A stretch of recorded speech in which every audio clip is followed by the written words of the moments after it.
What's going on, guys? Welcome back to another video. So in this video we're going to be going over a couple of my favorite accessory exercises that you guys can be trying out to improve on your middle split, also known as a box split. Now, when training the middle split, I feel as though people tend to fall into the trap of just training the middle split and nothing else around it. The only way you get good at doing the middle split is if you do accessory exercises around the middle split itself. So for example, a large portion of people tend to have tight hamstrings. Now, if you want to get into that deepest range, that 90% range, 95% range, and then finally getting your ass to the ground, it's very difficult if you've got limitations in other parts of your body. So if you've got tight hips, tight hamstrings, to a certain degree, tight calves as well. So I'll just go over a couple of these exercises that will help you improve on the depth. So if you're following me on Instagram and you caught my Instagram story video with me demonstrating the middle split, you'll see that there were a couple of pointers that I mentioned. I'll just go over them in this video, so then that way it helps you guys out. Number one is we want to create room in the hip joint itself. So we're going to create what's known as an anterior pelvic tilt. So that basically means that if your hip was a jug, you're going to tip that hip forward and stick the bum out. And that way, when you're going out into a straddle or you're going into the split, you've got more room to play with in the hip joint itself. Usually speaking, what will happen is you'll get more depth in the actual split, plus you'll feel a bit more comfortable as well. So tip number two is to improve your hip compression.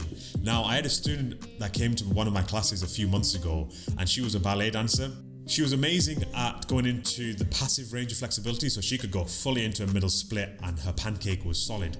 However, when I was demonstrating a couple of hip compression exercises, she really struggled to even hold herself up actively. So when I got her to do the middle split actively without her hands touching the ground, she really struggled to do that. She literally just slipped into the middle split. Now, that problem only comes about if your hip compression is weak. So that's one thing we want to strengthen, and that's one thing we want to make sure that we're nailing right from the start. So I'll go over a couple of hip compression drills to help with the middle split as well. So tip number three is making sure that when you're going into the farthest range of your middle split, that you're turning the feet out, or you're going onto the heels and you're pointing your toes up in the air. That usually again helps with creating more range in the hip joint itself, and it just makes the actual learning of the middle split a lot more comfortable. And finally, there's a tip number four, which is more of a bonus tip, but I think it's really paramount to learning the middle split. I always emphasize that you do not want to go into your fullest range on a continuous basis. So this is one of the mistakes I've seen in a lot of people when they train the middle split.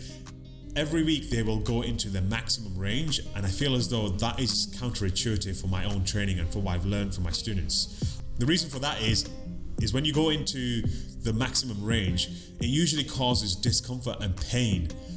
And you don't want your body to be experiencing that on a regular basis, because you want to eventually become really good at doing the middle split without having to warm up. So we want to get to that 50 to 60% range. I think that's where it tends to be a bit more tolerable, and usually if you train that range continuously, it becomes quite comfortable as well. So we eventually want to build towards comfort in the middle split itself.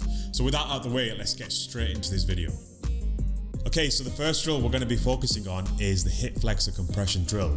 Now, with this drill, a large portion of people will tend to perform this drill with a bent knee. The issue with doing it this way is the actual exercise is focused more on the quad if the knees are bent and not on the hip flexors. So we just want to try and straighten the legs as much as possible. If need be, bring the legs in a bit more. And I recommend starting off on a pretty elevated surface, so something like a stool will do perfectly. And as you become more competent with the drill, slowly decrease the height of the object that you're sat on. Eventually, you should be able to perform it off the ground, and that's a great place to start off when you're working on your middle split. So a couple of cues here when we're performing this drill. Number one, you want to make sure that the hands are on the inside of your legs and not on the outside. Placing the hands on the outside defeats the purpose of building that hip flexor compression. And the second thing to pay attention to is the positioning of your ankles. When you're going up, make sure the ankles are turned inwards and you're supporting your weight on the outside of your ankles. And that way you are actively engaging the hip flexor muscles. Okay, so drill number two is the tailor pose. Now, for a lot of people that are quite tight in the external rotation of the hips, the tailor pose is a great exercise to utilize or to implement in your stretching routine. So The basic requirements here is we want to try and get those knees as close to the ground as possible. The way I like to do this drill is I place my back against the wall, walk my feet forward a couple of steps, and then I slide my back and bottom against the wall all the way down to the ground, and I'm trying to make sure that my heels are as close to my crotch as possible.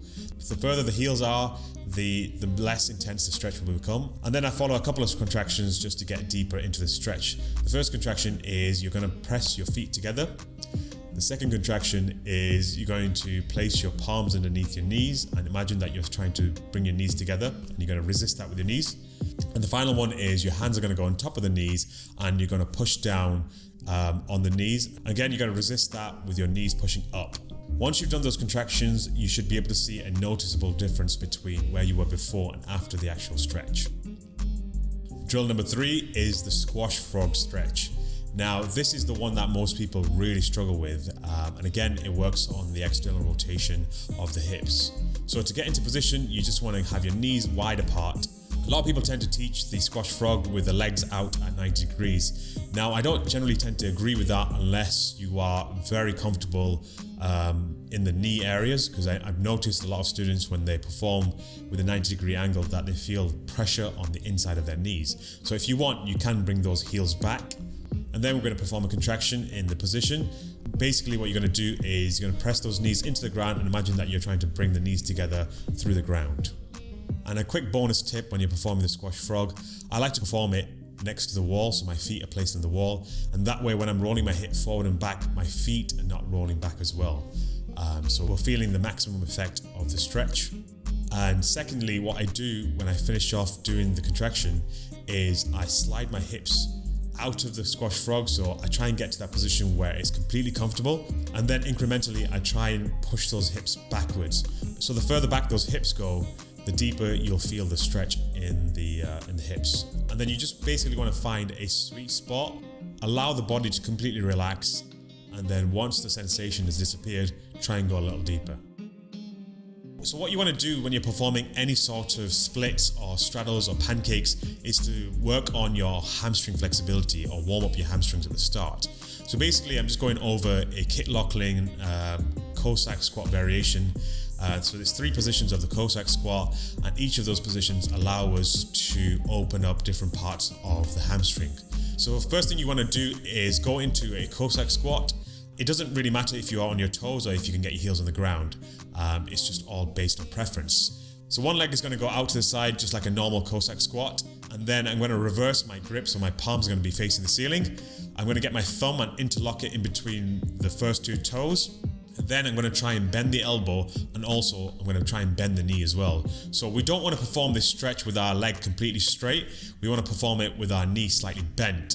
And then if you can, try and get your rib cage to rest on your thigh. And that way we're working on the upper hamstring as well. So we're just going to perform a couple of gentle pulses here and there, and just to see if we can go deeper into the Cossack squat. Now what you'll notice is as you're performing it yourself, you'll probably start off with your elbow off the ground, and then the more repetitions you perform and the warmer your hamstring becomes, you should be able to get your elbow closer to the ground. Again, don't worry too much about the bending of the knee. If your leg is completely bent and you're really struggling to straighten it, that's perfectly fine. That's where you're going to start off, and then hopefully as you perform this exercise on a regular basis, you should get some sort of flexibility in the hamstrings. So we're going to switch it up to the second mode. Basically, my hand that's wrapped around the toes will go out behind me, and I'm going to use that as a support now. And that front arm is going to come around and it's going to grab the outside of the heel on the foot that's extended. And what you'll notice with this second variation is you'll be more over the quadricep muscle, and that way you're targeting more of the outside of the hamstring. And again, we just want to perform repetitions or pulses up and down just to see if we can get any more depth in the stretch. And then feel free to hold the pulses and go into a static variation of the stretch. So this stretch is great for not just only the hamstring muscle, but also the muscles surrounding the lower back. So for the final variation, you're going to go back to the starting position with the front hand acting as a support. But with your other hand, you're going to bring it round to the front part of your heel. You're going to try and extend the leg as much as possible, and you're going to pull that heel back towards your body. And then what we're going to do is we're going to tip our hip forward and as you can tell, we're almost performing a half pancake. So this is a great way of working on the inside of your hamstring and especially the adductor muscles. Okay, so the next stretch we're going to move on to is the outer hip stretch, and we're going to focus on the piriformis muscle. So with this stretch, you're basically going to go 90 degrees with both your legs. You're going to position the bottom leg at 90 degrees, and then with the top leg, you're going to sweep it over so the foot is right next to that bottom knee. Now, if you feel uncomfortable with the bottom knee where it is right now, you can place a yoga block or a cushion just to elevate the surface a tiny bit. And then I'm going to bring my opposite arm over. So if it's your right leg that's swept over your bottom leg, then you're going to bring your left arm over. If it's your left leg that's swept over, you're going to bring your right arm over. And then you're going to try and hug that knee and straighten the back as much as possible. By doing that, you're going to invoke a stretch in that piriformis muscle that we we're just talking about.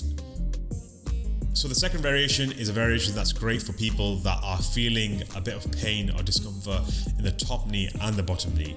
So with this variation, all I'm doing here is I'm keeping my bottom leg straight, and then with that top leg, I'm going to sweep it over and place it next to my hip or my thigh, depending on my flexibility. And again, just like the previous one, we want to try and hug that knee and try and straighten that back to really emphasize that stretch in the piriformis muscle. Now, I've already gone into greater detail with this stretch on a previous video. I will link that video down below in the bio, and I may tag it onto the top of this video at the end of this video as well, so you can check that out as well. So that's pretty much it for this video. Now let me know if any of my tips helped you guys out, and drop me any comments or any questions that you have down below in the comment section.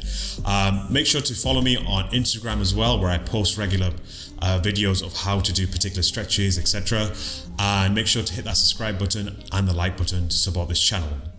Thank you so much. Catch you next time.